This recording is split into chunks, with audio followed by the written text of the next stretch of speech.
பிரபல திரைப்பட நடிகர் ராஜேஷ் காலமானார். திரையுலகில் மிகவும் பிரபலமான நடிகர்களில் ஒருவர் ராஜேஷ். அவள் ஒரு தொடர் கதை படத்தின் மூலம் நடிகராக அறிமுகமானார். தமிழில் இதுவரை 150க்கும் மேற்பட்ட திரைப்படங்களில் நடித்துள்ளார். தமிழ் மட்டுமின்றி மலையாளம், தெலுங்கு ஆகிய மொழிகளிலும் நடித்திருக்கிறார். மேலும் டப்பிங் ஆர்டிஸ்டாகவும் பணியாற்றியுள்ளார். வெள்ளித்திரை மட்டுமின்றி சின்னத்திரையிலும் பல சீரியல்களில் முக்கிய கதாபாத்திரங்களை ஏற்று நடித்து வந்துள்ளார் நடிகர் ராஜேஷ். நடிகர், டப்பிங் கலைஞர், எழுத்தாளர், சின்னத்திரை நடிகர் என அனைத்திலுமே தனது முத்திரையை பதிச்சவர் ராஜேஷ். இவர் இதுவரை 9 புத்தகங்கள் எழுதியிருக்கிறார். இவர் கடைசியாக மெரி கிறிஸ்துமஸ் என்ற தமிழ் படத்தில் நடித்திருந்தார்.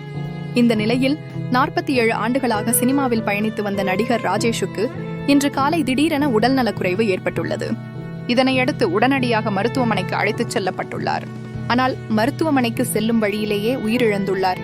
நடிகர் ராஜேஷின் உடல் சென்னை ராமாபுரத்தில் உள்ள அவரது இல்லத்தில் அஞ்சலிக்காக வைக்கப்பட்டுள்ளது. இவரின் திடீர் மறைவு திரையுலகினர் ரசிகர்களிடையே அதிர்ச்சியையும் சோகத்தையும் ஏற்படுத்தியுள்ளது. இவரது மனைவி ஜோன் சில்வியா ஏற்கனவே இறந்துவிட்டார். திவ்யா, தீபக் என்ற ஒரு மகளும் மகனும் உள்ளனர். கலை உலகில் பல விருதுகளை பெற்ற ராஜேஷ் கலைமாமணி விருதும் வாங்கியுள்ளார்.